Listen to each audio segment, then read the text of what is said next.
Ahora sí.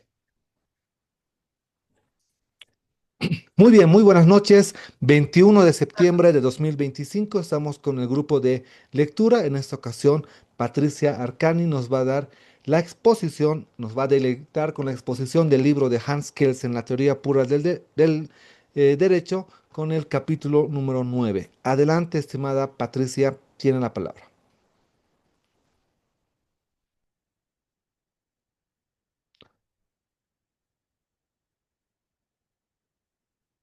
Patricia, por favor, tiene la palabra. Su micrófono creo que está. Ahora sí. ¿Me escucha, doctor? Ahora sí, sí la escuchamos. Perfecto. Muy halagada de hoy exponer el capítulo 9 de la teoría pura del derecho de Hans Kelsen. El capítulo 9 titula La estructura jerárquica del orden jurídico según Hans Kelsen. Hans Kelsen inicia esta lectura con una pregunta. ¿Cuándo las normas forman un orden? Indica Hans Kelsen que ante las normas constituyen o forman normas cuando existe un orden, indica él, un determinado orden ante la dependencia de una norma fundamental. Este principio, según Hans Kelsen, indica que está conformado por dos grupos, los de la validez de la norma que resulta de su contenido y el poder de referencia. En este caso, ¿cómo podemos aplicar este comentario de Hans Kelsen? Indica, las normas no son un conjunto aislado, sino que forman un orden jurídico cuando están relacionadas entre sí y derivan su validez de una norma superior. ¿Esto qué significa? Un simple ejemplo, una multa de tránsito tiene validez porque se basa en un reglamento y este reglamento a la vez se basa en una ley y esta ley se basa en una constitución. Con esto, Hans Kelsen quiere decir que las normas son relacionadas entre sí e integrales. Asimismo, mm, dentro del segundo es el orden jurídico. Es un sistema dinámico de normas en su segundo capítulo que indica un orden jurídico es un sistema dinámico de normas, indica. Un minutito, Doc, las diapositivas no me están haciendo caso. Ahora sí. Indica, un orden jurídico es un sistema dinámico de normas. Una norma jurídica es válida si ha sido creada de una manera particular según las reglas, creando normas jurídicas como actos de voluntad a través de un procedimiento legislativo. Y mencionar varias normas de un sistema jurídico o una norma fundamental significa que ha sido creada legítimamente, indica Hans Kelsen. Con esto nos indica que el derecho no es rígido, sino dinámico, ya que permite la creación, la aplicación y la modificación de nuevas normas siguiendo reglas establecidas. Lo importante no es el contenido de cada norma, sino el procedimiento por el cual han sido creadas estas mismas. Un ejemplo, el Congreso aprueba una ley, autoriza al Ejecutivo a dictar reglamentos y permite a la policía aplicar las sanciones individuales. Esto es lo que nos quiere mencionar Hans Kelsen. Nos habla de la norma fundamental. Para Hans Kelsen, la hipótesis base para una norma fundamental es necesario que todo estudio positivista del derecho, es decir, que la norma fundamental no fue creada mediante un procedimiento jurídico, como la primera constitución. Con esto nos indica que la hipótesis es una respuesta anticipada. Es la base de toda legislación. En nuestro caso, la constitución política del Estado es el nacimiento de todas las leyes, es la norma fundamental.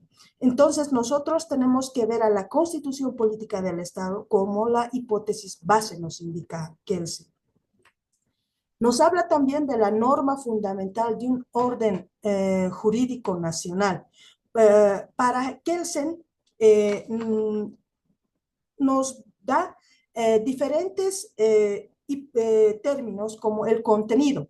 En casos de cambio de un orden jurídico por la conducta de individuos, da como resultado la validez y la eficacia del nuevo orden. Con este ítem, Kelsen nos indica que Por ejemplo, en Francia, cuando han determinado realizar la Revolución Francesa en 1879, ha habido un cambio en la conducta de los individuos, de pasar a ser una monarquía a ser una república. Entonces, estos cambios para Kelsen son los que dan la validez y la eficacia porque ha sido una revolución que sí se ha dado, que sí se ha dado en la historia. En el caso hipotético de que no se hubiera dado, ¿qué hubiera pasado? Es la pregunta que nos hace Kelsen. Tal vez no hubiera sido válida ni eficaz todo el procedimiento de la revolución para constituir un país, una república como ha sido Francia. Por eso nos da un hincapié en este contenido. Como un segundo inciso, nos habla de la validez y la eficacia de un orden jurídico. Para que un orden jurídico nacional sea válido, es necesario que sea eficaz. Con esto, Kelsen nos indica que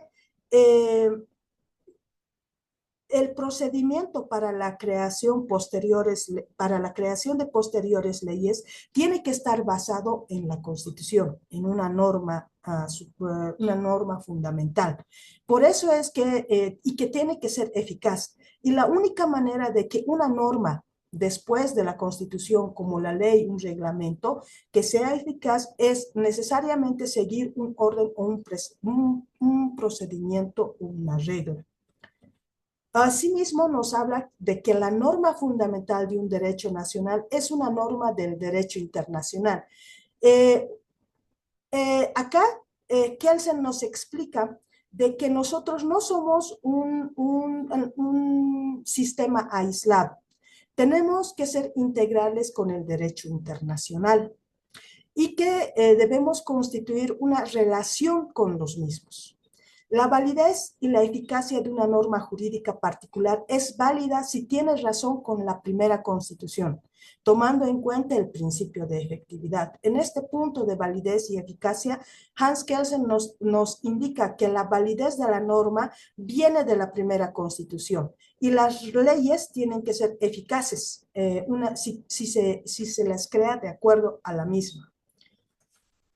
Dentro del punto 5, que es la estructura jerárquica de un orden jurídico nacional, nos muestra acá eh, los siguientes puntos, como ven en las diapositivas, a la Constitución.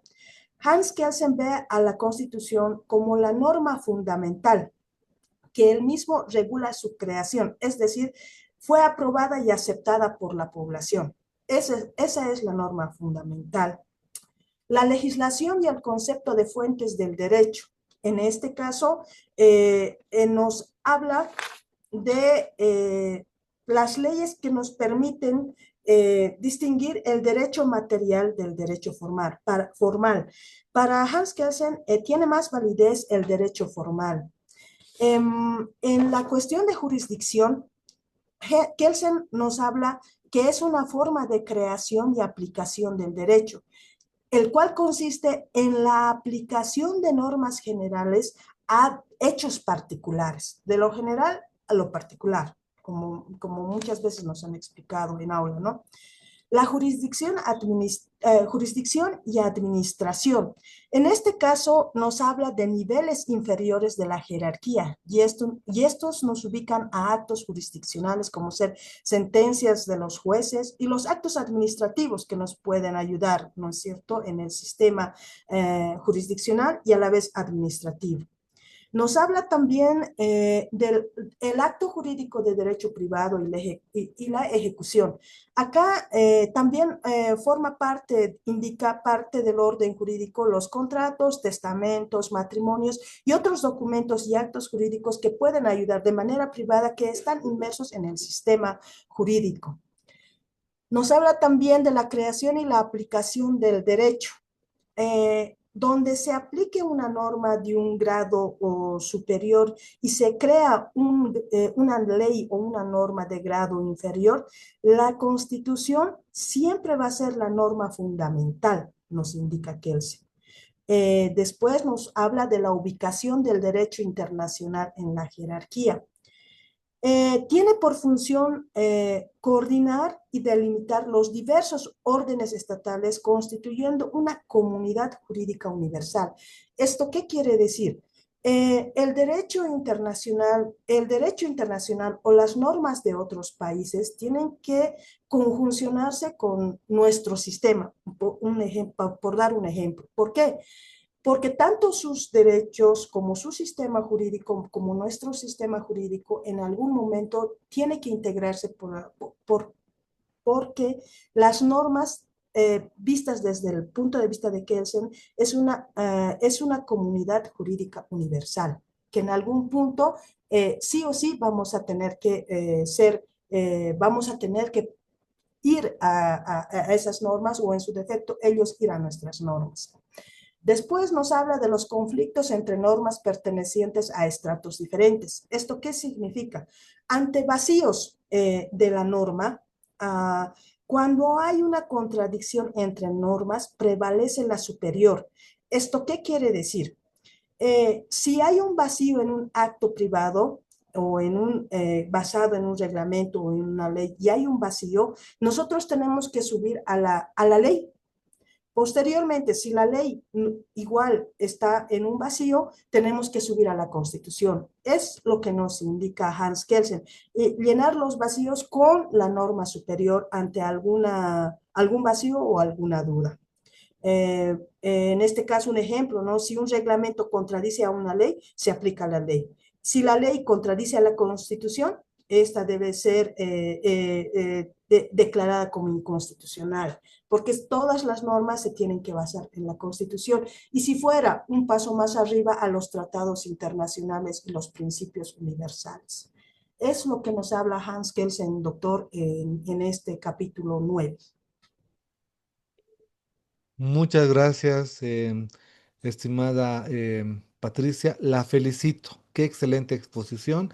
Van a notar ustedes que la exposición de Patricia en su última diapositiva, pues hace no mucho el doctor Boris Arias ha establecido y ha ratificado a través del Constitucional el tema de la jerarquía normativa. También habrán notado que en ninguna parte del libro, ya la siguiente semana acabamos el libro, en ninguna parte van a encontrar que Hans Kelsen habla de una pirámide como tal, sino lo que habla es una estructura jerárquica que ha sido muy bien expuesta por Patricia. Felicidades, Patricia. Excelente exposición. Gracias, Bien, doctor. bueno, ahora vamos a dar lugar a Daniela Orellana, que está también conectada. Daniela, ¿tiene listas sus diapositivas? Sí, doctor, buenas noches. ¿Cómo está? Buenas noches. Muy bien, entonces puede compartir sus diapositivas y puede iniciar con su exposición. Usted va a exponer el capítulo 10 del libro de la teoría pura del derecho de Hans Kelsen. Atentos entonces a sus diapositivas y cuando usted guste, comience por favor, estimada Daniela Orellana. Gracias, doctor. Estoy buscando cómo compartir.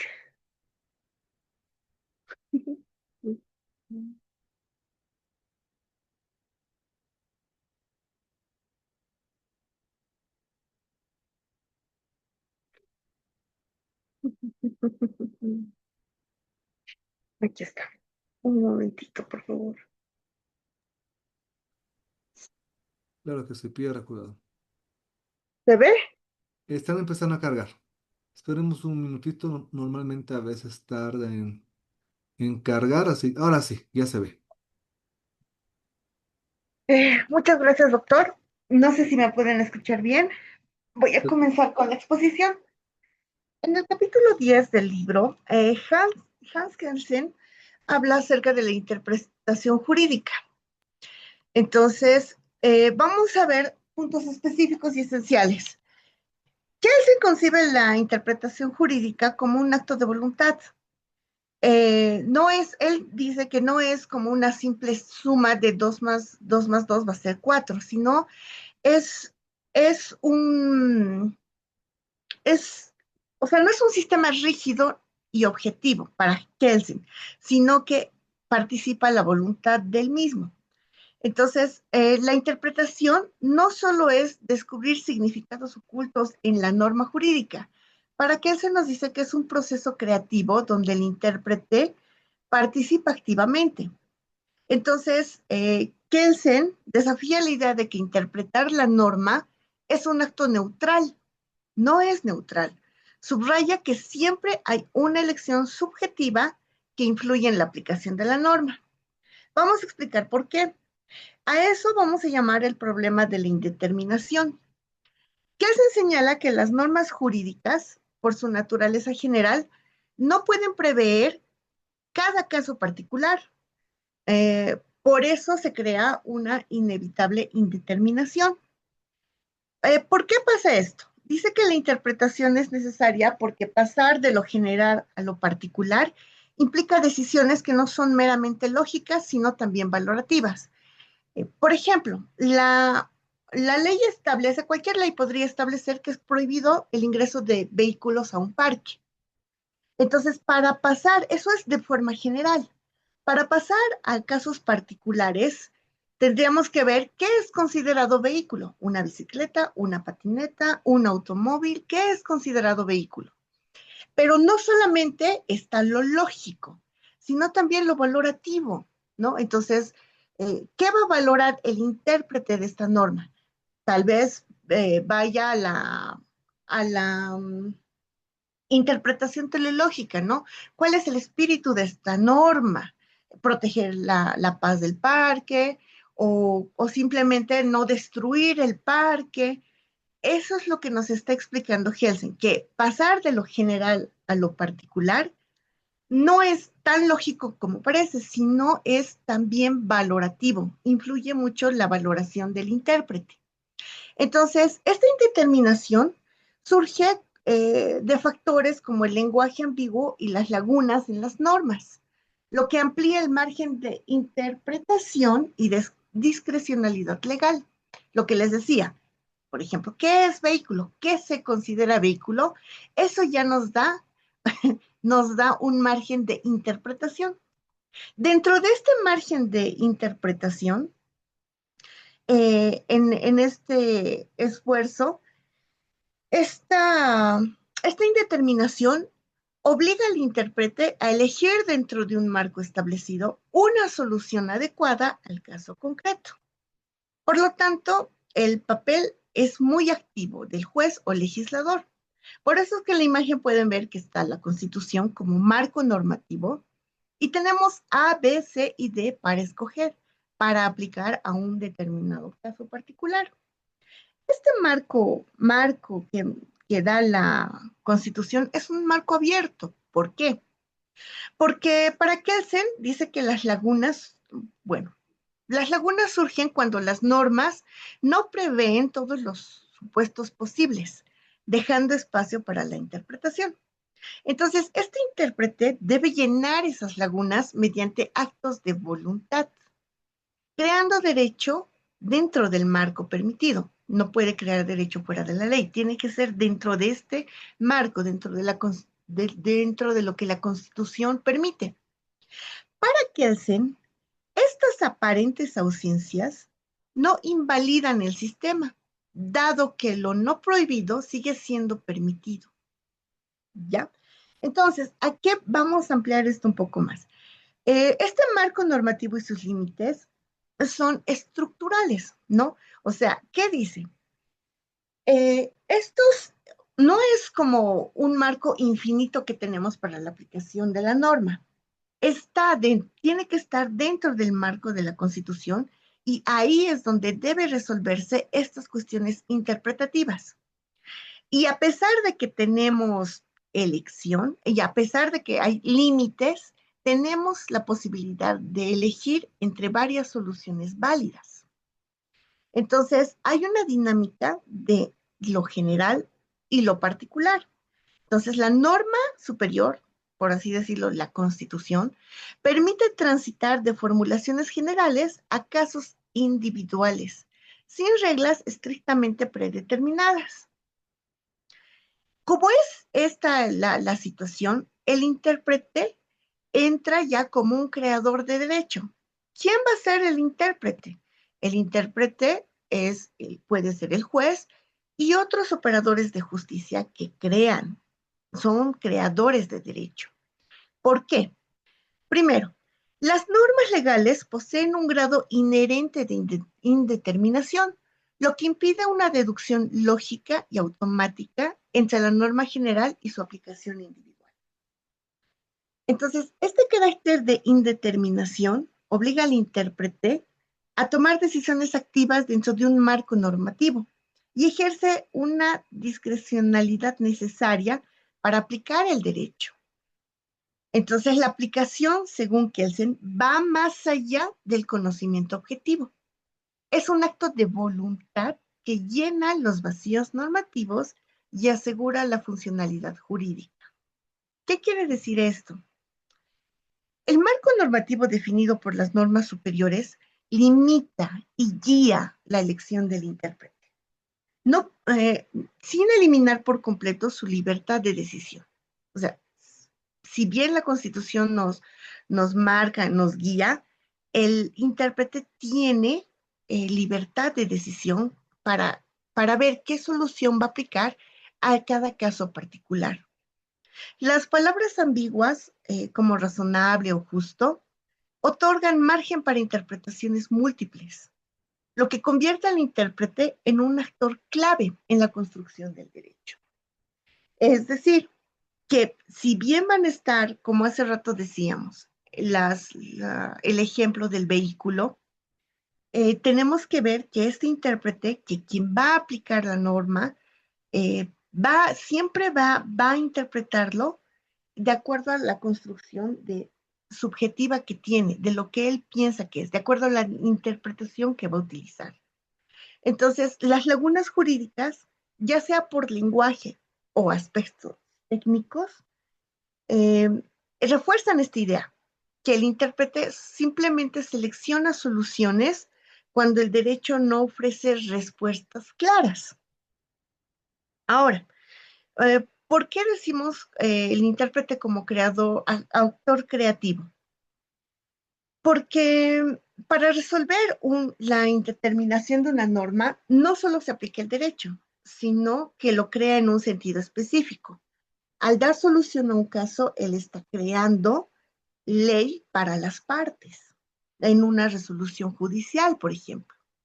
Este acto de creación jurídica deriva del poder de seleccionar una solución entre varias posibilidades legítimas dentro de este sistema normativo en el que nos encontramos. Entonces, es por esta razón que el intérprete puede ser visto no solo como el que aplica la ley, va a aplicar la ley y la norma, sino también porque construye este sistema jurídico. Al dar una sentencia, está creando leyes para las partes, porque esa sentencia va a ser ejecutoriada y tiene que ser cumplida. Ahora, hay una discreción, existe la voluntad frente al conocimiento. ¿Qué significa esto? Para Kelsen no se basa únicamente en el conocimiento científico, lo que decíamos hace rato, 2 más 2 igual a 4, sino también en decisiones valorativas realizadas por el intérprete. El mismo ejemplo, ¿qué es vehículo?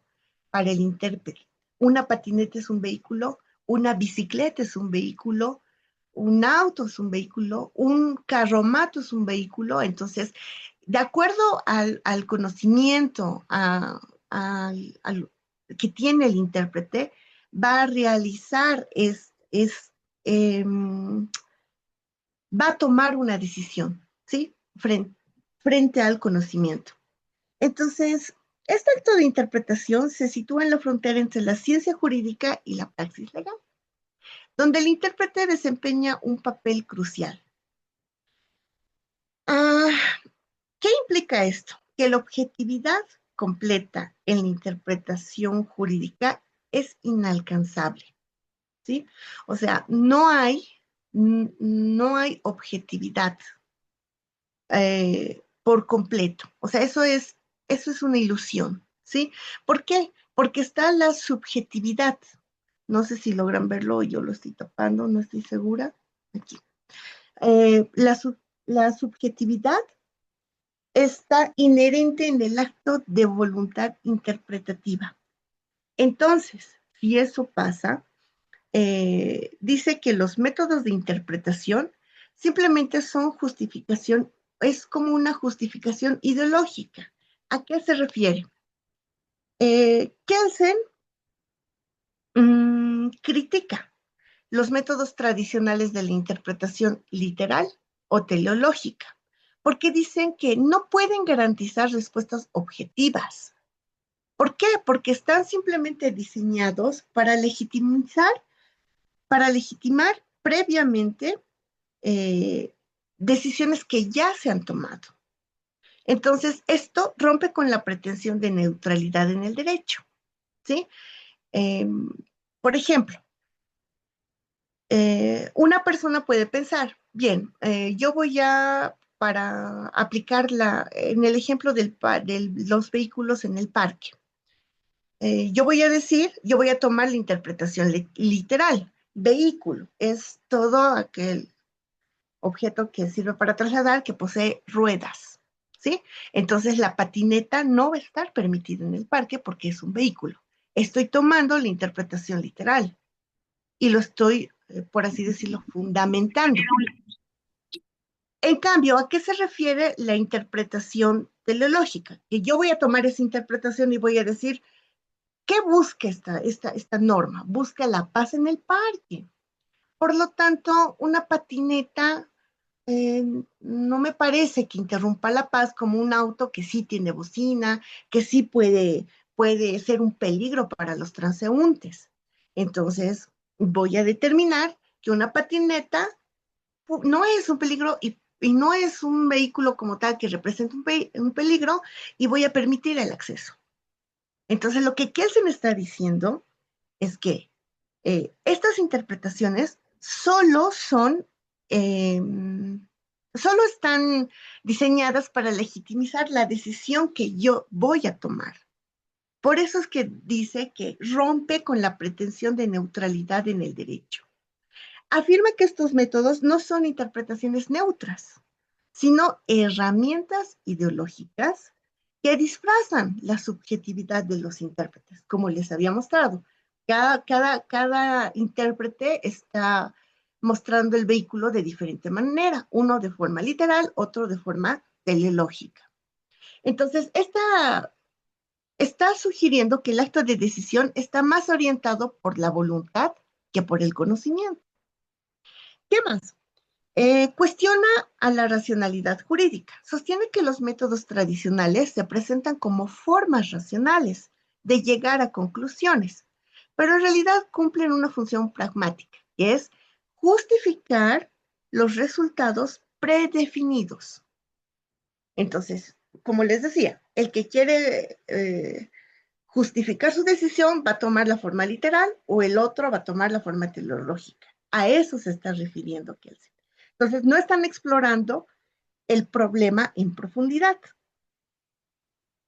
Estos métodos de interpretación, dice, que pueden ser instrumentalizados para llegar al resultado deseado por el juez o intérprete, permitiendo que las normas sean interpretadas de maneras opuestas, según las intenciones o intereses detrás de cada caso. Entonces, en algún momento, así estábamos en Bolivia. Un juez sacaba una sentencia por decir, en lo que respecta a sustancias controladas, otro juez sacaba otra sentencia. ¿Qué es tráfico? Hablábamos de un ejemplo así. Es tráfico de sustancias. ¿Es tráfico o transporte de sustancias? ¿Cómo vamos a definir? Entonces, eso es lo que nos está diciendo en este momento, Kelsen, que muchas veces pueden ser esta interpretación nos facilita manipular la norma de acuerdo a los intereses que hay detrás de cada caso. Entonces, para Kelsen, el rol del intérprete adecuado no es el de justificar ideológicamente una solución, sino admitir que dentro del marco de la norma superior existen múltiples opciones válidas. Ahora, justamente porque existen múltiples opciones válidas, en Bolivia, por ejemplo, el Tribunal Constitucional, la Corte Suprema, cuando hay ya jurisprudencia se hace vinculante para uniformar esta norma y que no, el marco de interpretación no sea tan abierto, sino uniformarlo. ¿Para qué hacen? Las lagunas son un mito. ¿Por qué? Directamente niega que existan lagunas legales que hacen, porque dice que lo que la ley no prohíbe, lo permite. O sea, que el vacío es una ficción, porque es como les puse la imagen, es como un socket. Si no está apagado, está encendido. Entonces, no hay lagunas. Lo que no está prohibido está permitido. Por lo tanto, la seguridad jurídica es como un mito. ¿Por qué la seguridad jurídica llegaría a ser como un mito? Porque depende de la interpretación del juez, quien goza de cierto margen discrecional en la aplicación de las normas, lo que nos da incertidumbre. No sé si recuerdan que en algunas clases a veces nos dicen, cada juez es un mundo. ¿Por qué? Porque va a aplicar su sana crítica, de acuerdo a la función, a la sentencia que tome, si bien se va a adecuar y va a estar dentro del marco legal, siempre va a actuar su sana crítica, ¿no? Entonces, es eso lo que nos está diciendo, que la percepción de que el derecho brinda total certeza es más un ideal que una realidad alcanzable en la práctica jurídica. Las decisiones judiciales están influenciadas por el contexto, valores personales, limitaciones del lenguaje jurídico, lo que impide una predicción exacta de los fallos. Y aunque la discrecionalidad permite adaptar el derecho a casos concretos, compromete la previsibilidad que los ciudadanos esperan del sistema legal. Cuando uno acude para obtener justicia en un caso, espera que haya cierto grado o sea, uno va esperando recibir justicia, pero muchas veces no pasa eso. Es eso lo que nos está diciendo Kelsen, ¿no? Entonces, la flexibilidad versus a la seguridad. El mito de la uniformidad. La diversidad interpretativa en diferentes sistemas y jurisdicciones evidencia que la seguridad jurídica absoluta es conceptualmente inalcanzable, justamente porque cada caso es particular y porque, como les había dicho, en el caso de Bolivia, el, las sentencias que son revisadas por el Tribunal Supremo tratan de ser vinculantes para intentar uniformar y por lo menos tener una similitud entre los casos para que esto no sea tan distante. Eh, las lagunas técnicas, ¿no? Dice que hay dificultades de aplicación según surgen los problemas en la implementación o formulación de normas donde éstas no regulan de forma efectiva situaciones prácticas. El ejemplo típico se da cuando la ley no dispone mecanismos claros para su cumplimiento o deja procedimientos esenciales indefinidos. Entonces, estas supuestas lagunas, obligan a los operadores jurídicos a completar el marco normativo mediante recursos auxiliares, como reglamentos o jurisprudencia. Espacios de discrecionalidad. Aquí hablamos de las lagunas intencionales, ¿sí? Estas lagunas son reconocidas directamente por el legislador para otorgar márgenes de decisión a los jueces o funcionarios.